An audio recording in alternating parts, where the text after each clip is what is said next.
சுவாமி விவேகானந்தரின் பொன்மொழிகள். கடவுளை பற்றிய கருத்து நமது தாய் திருநாட்டில் வளர்ந்துள்ளது போல் வேறெங்கும் இவ்வாறு முழுமையாக வளரவில்லை.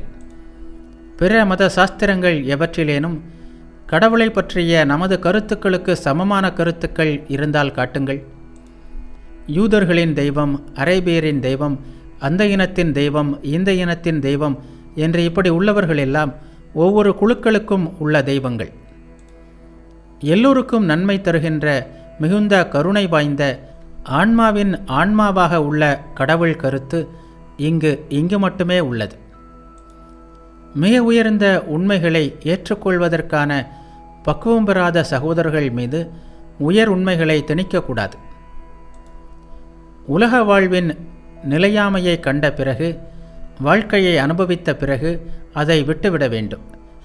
இதுதான் லட்சியம் என்பது நமக்கு தெரியும். போக வாழ்க்கை உள்ளீடற்றது, வெற்று சாம்பல் என்பதை அறிந்ததும் அதை துறந்துவிடு, இறைவனை நோக்கி திரும்பிவிடு. இதுதான் லட்சியம். துறவின் உண்மையை ஒரு குழந்தைக்கு போதிக்க முடியாது. இந்த குழந்தையை போன்ற மனிதர்கள் ஒவ்வொரு சமூகத்திலும் இருக்கிறார்கள். அவர்களுக்கு ஓரளவு போகம் வேண்டும்.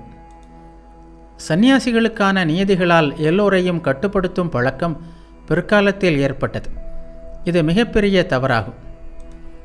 ஒவ்வொரு சின்னஞ்சிறு கிராம தேவதைகளையும் மூட நம்பிக்கையில் தோய்ந்த சாதாரணமான பழக்க வழக்கங்களையும் தான் நாம் மதம் என்று அழைத்து பழக்கப்பட்டிருக்கிறோம். இது பெரும் தவறாகும். இந்த வட்டார வழக்கங்கள்தான் நமது மதத்தின் சாரம் என்றே பாமர மக்கள் எண்ணி வருகிறார்கள். இது பெரும் தவறாகும்.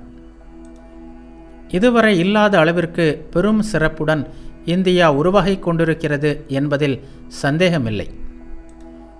பழங்கால ரிஷிகள் அனைவரை விடவும் மகத்தான ரிஷிகள் தோன்றப் போகிறார்கள்.